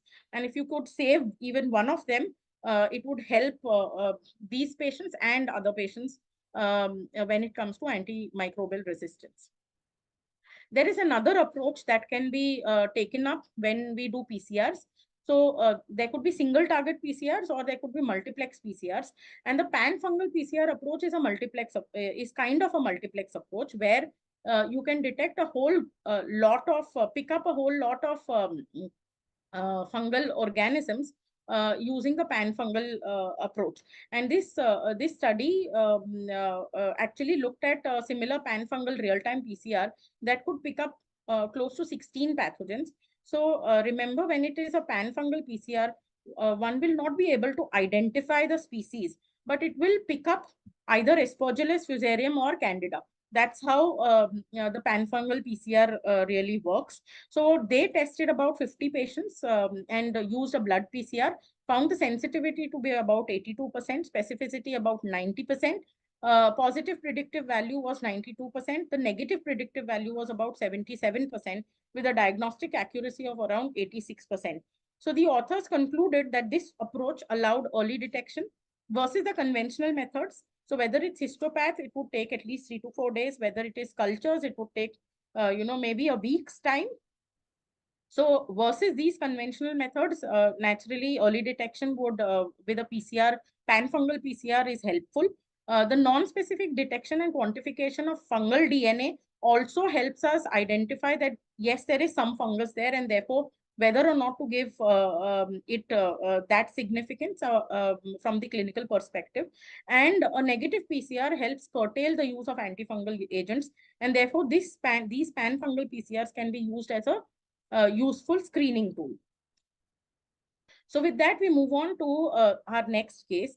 This is a 52-year-old female who was on day 45 post-allogenic hemopoietic stem cell transplant for ALL. And she was treated with high-dose steroids and for her severe acute graft versus host disease. And she suddenly developed right-sided facial pain with minor nasal discharge and localized hemoptysis. This patient was already on voriconazole treatment for a possible fungal nodule and was subjected subsequently to an HRCT of both the paranasal sinuses and the chest. The paranasal sinuses CT showed pansinusitis with bony erosion, and the chest showed a reverse halo sign. In the meantime, a serum galactomannan and a BDG was also sent. Both of them turned out to be negative. A surgical reference was given so that, debridement and some tissue biopsy could be taken from the area of the paranasal sinuses, and deep nasal scrapings were also taken. And all of this was sent both for histopathology as well as for microbiology. So remember, when these samples are being sent, typically the histopathology samples will have to go in formalin, but microbiology samples will need to go in sterile wide mouth containers. They could be simply moistened with either sterile saline or sterile water. These tissue biopsies need to be adequate in size, and it's also important that swabs not be sent. It's very common that, microbiology receives swabs. The sensitivity of swabs for picking up any kind of fungi is very, very low. And therefore, we encourage sending us either scrapings or tissue biopsy in sterile wide mouth screw cap containers versus sending any kind of swabs. So what are the options for fungal diagnostics? So if the biomarkers are both negative, here we get a tissue biopsy, which will be subjected to both histopath as well as for microbiology, where microscopy, culture, and nucleic acid amplification can be done.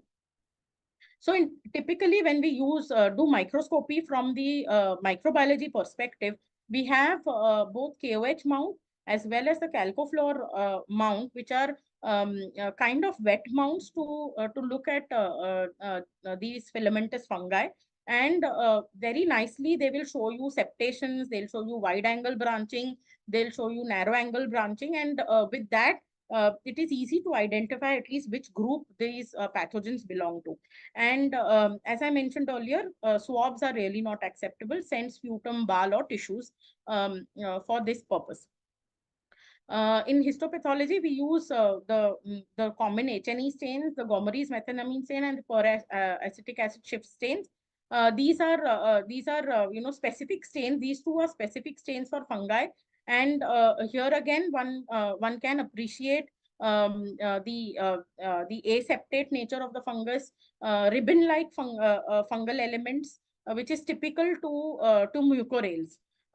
We can also sometimes see these even in the gram stain of the tissue, and they're typically ribbon-like. They don't have, the parallel walls don't remain, and they seem to collapse. So it's an indication that this could actually be belonging to the mucorales and not belonging to the Aspergillus, which is the other common pathogen encountered in this group.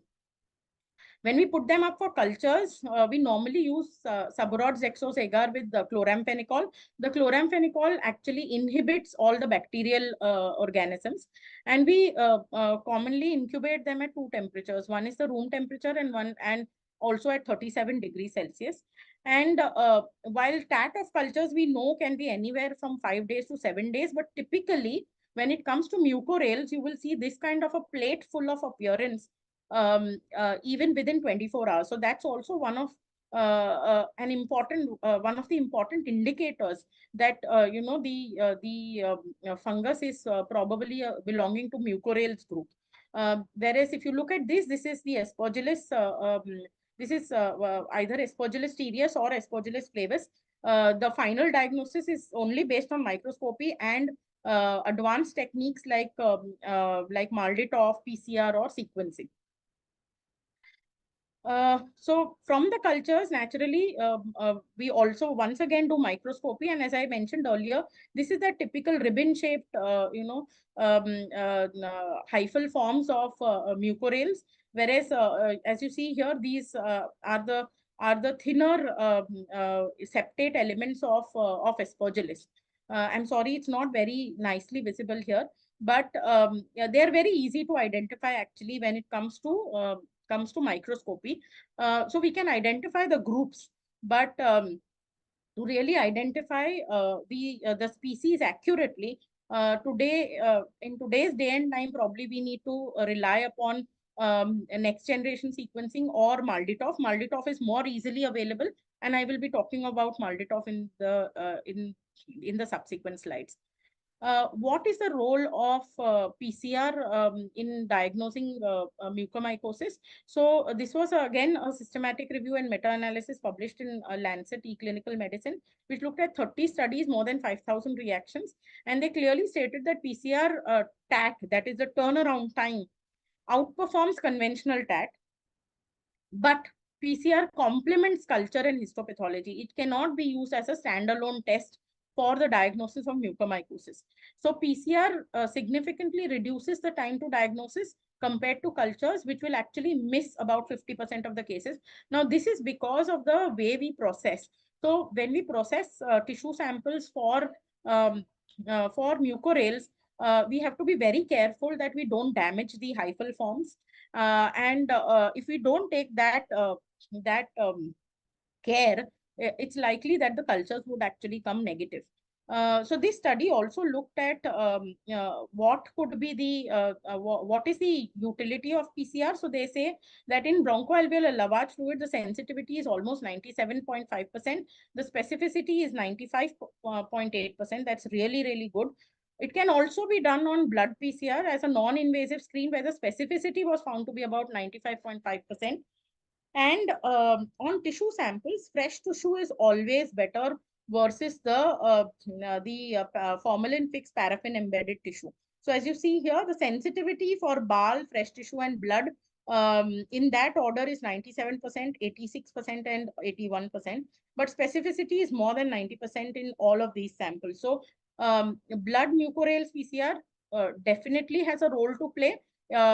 Particularly because of the turnaround time, we might be able to give these results in within 1 day's time. And it has excellent sensitivity and specificity, especially for the respiratory tract. And there are studies where blood PCR has been used as a non-invasive screen. So we have now covered Aspergillus and mucor.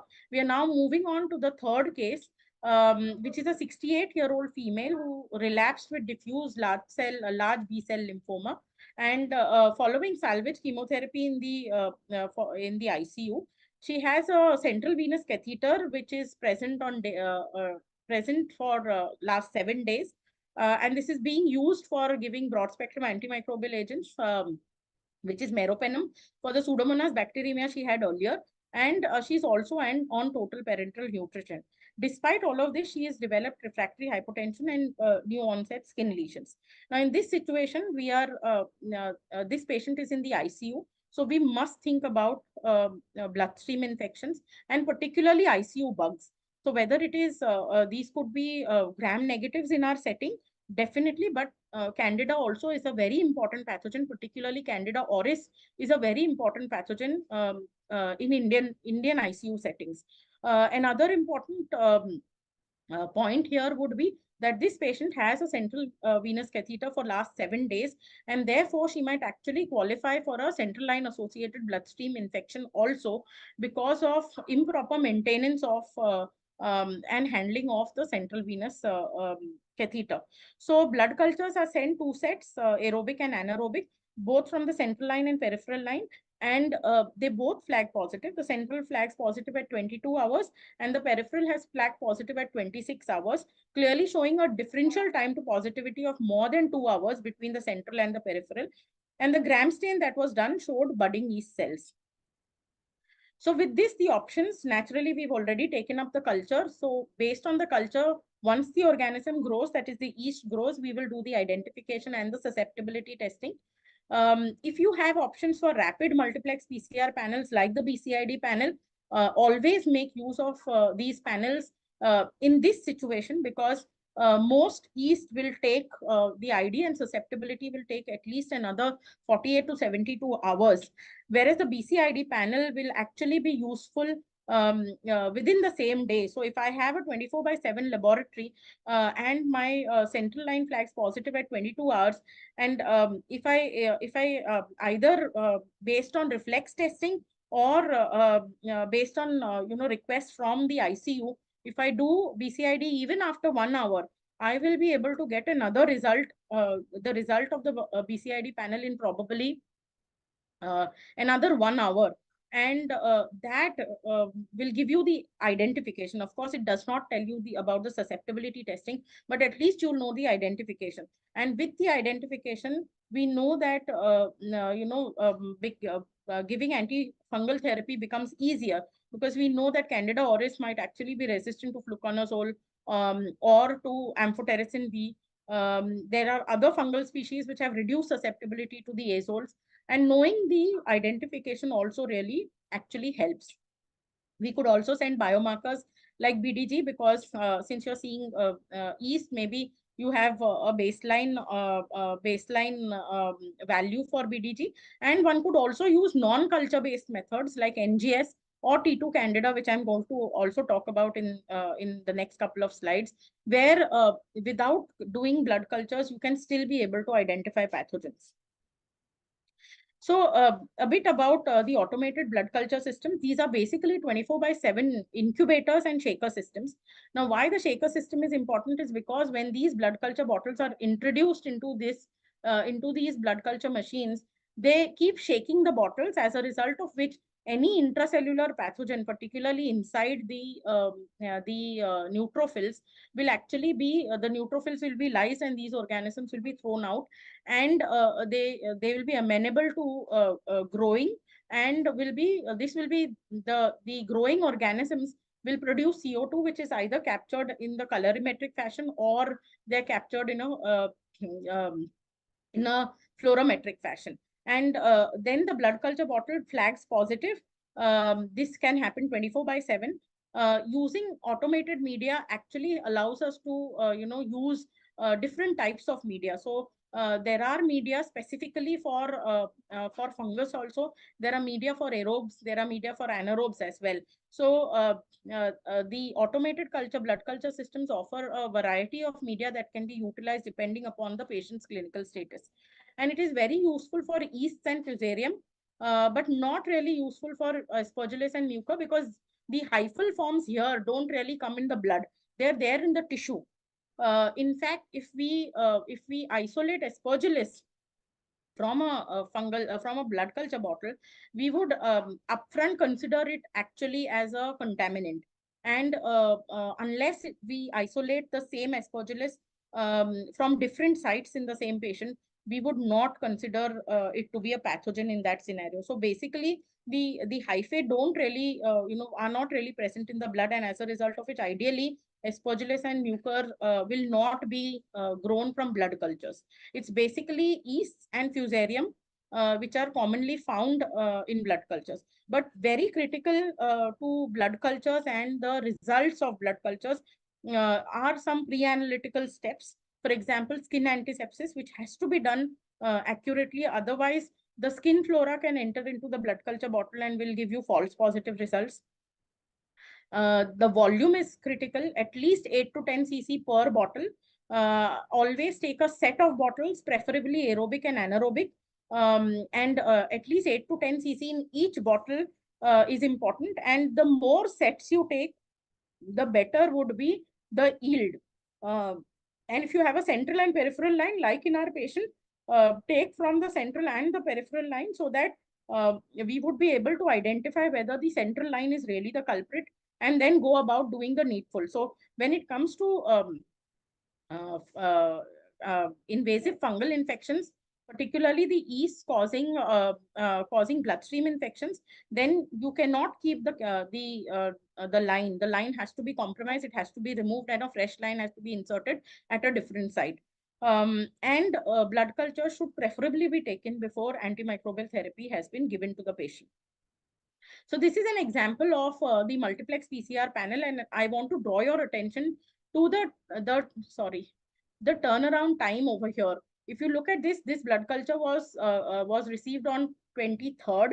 Probably on 25th it has flagged positive. So on 25th we have gone ahead to do the BCID panel at about 12:48, and by 3 p.m. we were able to actually give a result of Candida glabrata. So on the same day that the blood culture flagged positive, within 3 hours, we have given that this was Candida glabrata. Whereas when we received the blood culture on 25th, it flagged positive.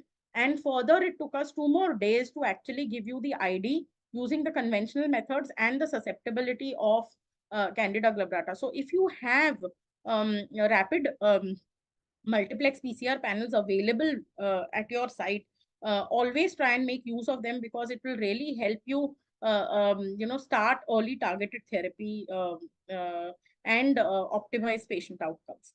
So for fungal cultures, that flag positive blood culture will blood will be further inoculated onto Saborod agar. We can also use chromogenic media sometimes, and these will grow the organism, and from there we tend to do either automated susceptibility methods or manual broad dilution methods. We are more and more relying now on manual broad dilution methods because they are far more reliable versus the automated method. So this is the Sensititer yeast one, which has a whole lot of anti-fungal agents with MICs, and we would be able to give results like this based on the Sensititer.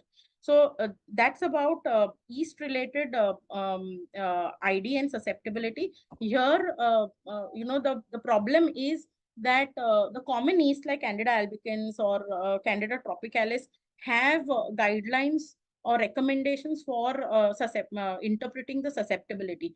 But organisms like Trichosporon, Codamia, which are rarer yeast forms, we would be able to only give you MICs and not really the interpretation of whether it is susceptible, intermediate, or resistant. Then I earlier spoke about Malditoff. Malditoff actually is not very recent. It's been there in the microbiology laboratories for almost last decade. What is important with Malditoff is that it uses the cell wall proteins, the proteins within the organism, to identify what pathogen it is. And it is fairly rapid.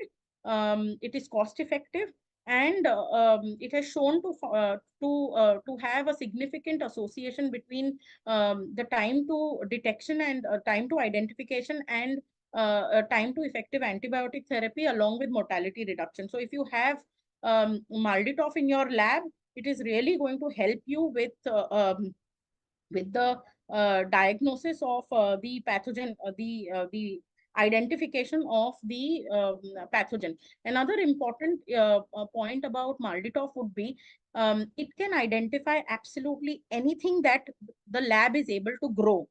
So whether it is an yeast, a common or a rare one, whether it is a mold, any of the different species of Aspergillus, the rarer mold, the rarer mucorales, all of those can actually be identified using a Malditoff, and it has really helped us in improving fungal diagnostics. So Malditoff has been really a very important addition to microbiology laboratories and how we actually identify pathogens. The next important advancement in diagnosis of any of these infections is the next generation sequencing, which is supposed to be untargeted. So you can actually take blood directly or tissue directly from the patient, the affected tissue or the sterile body fluid, and subject it to next generation sequencing and identify pathogens. So this is something that is really being worked upon, and in India also there are next generation sequencing assays that are available, and they have really revolutionized the way in which we are actually picking up microorganisms even before cultures. Of course, we still have a long way to go, but if this is again available to you in your city, you should definitely try using next generation sequencing, and it is not very expensive also. I also mentioned about T2 Candida. So this is one more addition to the diagnostic armamentarium, unfortunately not available in India. And here, unlike the blood culture approach, direct blood sample is to be taken. And it has two panels. It has the gram-negative panel as well as the bacterial panel, and it has the fungal panel. If you look at the fungal panel, it can identify albicans, tropicalis, parapsilosis, and Cruzia and glabrata. My thoughts about this particular assay is that in Indian settings, we are really troubled by Candida auris. And unless Candida auris really comes onto this panel, probably it has limited use for us. But this direct whole blood analysis can give you results in about 3 to 5 hours. And I think that's really an important advancement, because otherwise it becomes very challenging, and the turnaround time can be anywhere between 3 to 5 days to pick up yeasts from blood cultures. Now, moving on to our last case, that is, this is a 58-year-old female who has come to the emergency department with low-grade fever, dry cough, and rapidly progressive exertional dyspnea for about 5 days. She's a relapsed multiple myeloma case on monoclonal antibodies and high-dose steroids. On examination, her oxygen saturation was about 88% on room air, which further dropped to 80% while she walked a few steps. She's not been on any antifungal, antimicrobial prophylaxis, and she was subjected to an HRCT, which showed diffuse bilateral ground glass opacities. Now, we know that this is a very, a non-specific finding. A lot of viral infections can also be like that. In fact, during COVID, we were always looking out for GGOs, and more GGOs. So she was subjected to bronchoscopy and BAL sampling. And here, naturally, we are looking out for viral, fungal, and bacterial pathogens in this kind of a setting. So what's available to us from the laboratory perspective? So if you're looking at, if you think about viral and atypical targets, there are upper respiratory multiplex PCRs which are available to be done from NP-OP swabs. But here, maybe if you get a lower respiratory sample like the BAL, one would want to subject that to culture as well as to PCR and microscopy methods. And naturally would be useful also to send biomarkers, that is beta-D-glucan. So for this patient, the BAL was, we subjected it to a multiplex PCR and was completely negative for a whole lot of gram-negative, gram-positive pathogens, atypical bacteria, as well as to viruses. Her BDG was positive. So here, as you see, this is 812 picograms per mil, which is clearly above the cutoff for PCP, which was more than 80, and a BAL PCR for PCP for pneumocystis gyrovesi was also positive with a CT value of 34. So this was a pneumocystis gyrovesi pneumonia, which was diagnosed using BDG as well as bronchoalveolar lavage. So what are the different diagnostic techniques that are available in the laboratory for detection of PCP? We have staining methods which remain the gold standard, but look at the sensitivity and specificity about 80%, where the specificity is very good, 99%. We also have calcofluor white staining, again, suffers from sensitivity of 73%. There are modified GIMSA stain methods. Again, the sensitivity is really low. What's important, there are also immunofluorescent based methods. Here, the sensitivity and specificity again is compromised. So what are the two important tests that we currently use are basically the PCR, which has very high sensitivity of about 95% and more, and BDG, which has a sensitivity of about 95% and specificity of about 86%. But with the pretest probability of, the clinical scenario, one can naturally increase the specificity of BDG also. So it is important to combine different test results and then look at the, based upon your pretest probability, try and determine what pathogen really it is.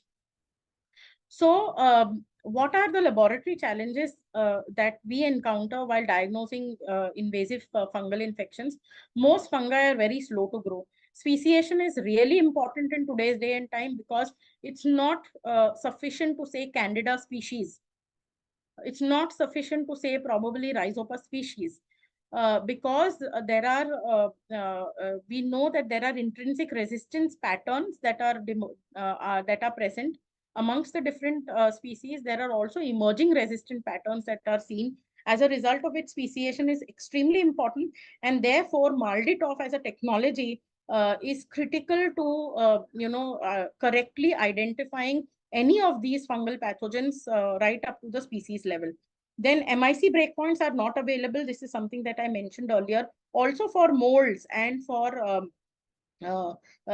even the aspergillus and the mucor, it's not likely that every laboratory is really doing susceptibility, antifungal susceptibility for these pathogens, because it is not very sustainable if you don't have a good load. So the capacity to do to drug susceptibility is really limited when it comes to mold. Then there is emerging resistance, and no single laboratory test really gives you all the answers. So it will have to be a combination strategy based on pretest probability of with the patient's clinical features. And this paper very nicely shows that molds or Candida have emerging resistance, which will actually lead to failures at the bedside. So what's really important for a hemato-oncologist? Know the common infection syndromes associated with your patients. The most common ones are naturally invasive pulmonary aspergillosis, invasive candidiasis or candidemia, mucormycosis, disseminated fusariosis and trichosporinosis, and pneumocystis gyrovicii pneumonia. In fact, fusarium and trichosporon have very, very classical features in the laboratory, and it's not difficult to again diagnose them. Then send samples. If you want to send blood, it could be sent for cultures. It could be sent as a non-invasive screening tool for a variety of PCRs. They could be used for biomarkers, and as of today, even next generation sequencing techniques are available on blood. For tissue, send us or sterile samples. We could subject it to culture, PCR, and next generation sequencing. Sputum and bile for culture, PCR, and biomarkers. And overall, understand biomarkers, particularly with respect to where it will cause false positive and false negative, and know where, particularly like mucorales. Mucorales, no biomarkers are really going to be useful, but the patient presentation is fairly classic, and it is fairly aggressive also. So optimal sampling is important. So the volume of sample, the kind of the method in which you send us the sample, we want it in a sterile container to be sent to the laboratory as early as possible. The timing of samples, particularly if you're sending blood cultures, always send blood cultures preferably before giving any antimicrobial agents. And critical is communication with the laboratory. Particularly, we want to know the history. We want to know what antimicrobial agents this patient has been subjected to. All of this helps us in interpreting the test results much better, and ultimately supporting you in the diagnosis of invasive fungal infections. So anticipate the syndrome, deploy a diagnostic synergy. So no one test, maybe you need to do a couple of tests, more than one test to really come to a particular pathogen identification. Look out for prophylaxis, because prophylaxis can actually diminish the pickup of organisms, whether it is from the biomarker perspective, also from the perspective of viability of organisms on culture, and communicate with the laboratory at all times at different phases while you are managing the patient. On both sides, we must actually pick up the phone and talk to each other. And that is going to make managing invasive fungal infections much more easier, and will bring in better patient outcomes. With that, I'd like to thank all of you for your patient hearing. Thank you, Dr. Pujari, for that lovely talk. Enjoyed and learned. There will be some questions from the audience. Meanwhile, can I ask you one question? If we are suspecting in the CNS aspergillosis versus mucor, can CSF be a tool to study something? So if it is an abscess, sir, probably it will have to be, that material which will have to be taken. We could subject the CSF to an off-label indication of a BDG or a galactomannan. That can be done, but it will be an off-label indication. If it comes positive and it has to be then correlated with the clinical situation, and maybe more than one time it will have to be done. But the absolute pus from that particular area would be a more important specimen. Right. What are the tests out of these which are available at our hospital and in Mumbai in general? So cultures are available probably in most places. Microscopy similarly would be available. Most of us are doing AST for yeasts, but for the molds, only a few centers are doing. I think Hinduja does mold susceptibility also. PGI Chandigarh also does mold susceptibility. Then NGS is now available. And even in Mumbai, it is available. And I think that's a technology that we really have to look forward to. Just like in other cancer diagnostics, NGS has really picked up. This is infections are also one place where, NGS is going to play an important role, mainly because you can directly do it from the specimen. And these days, the turnaround time can be as less as 24 hours.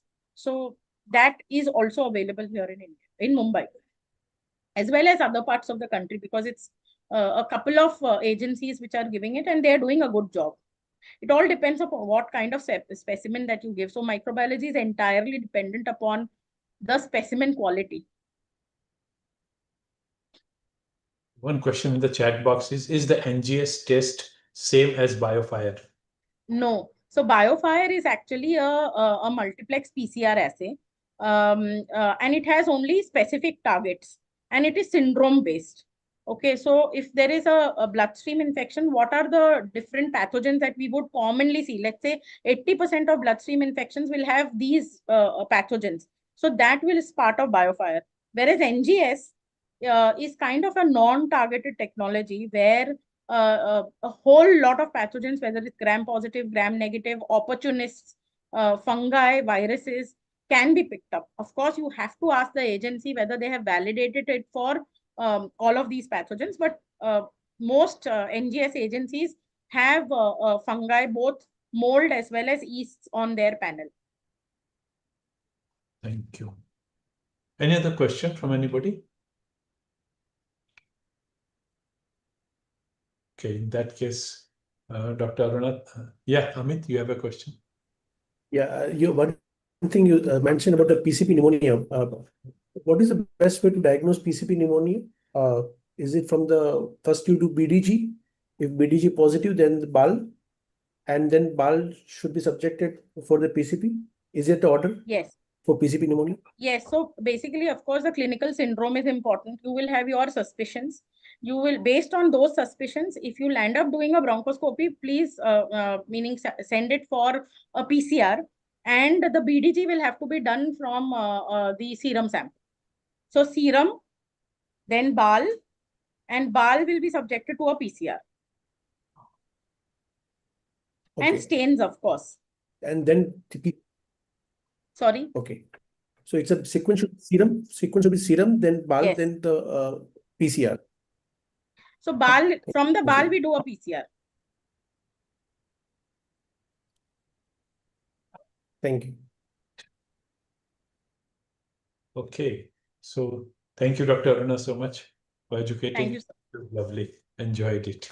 So Thank thanks you so much. everybody who joined us today, both in person as well as online. And thanks to our sponsors, thanks to the event manager. And we then meet again on next Thursday. Bye-bye. Thank you. Bye, sir. Thank you so much, everyone. Thank you.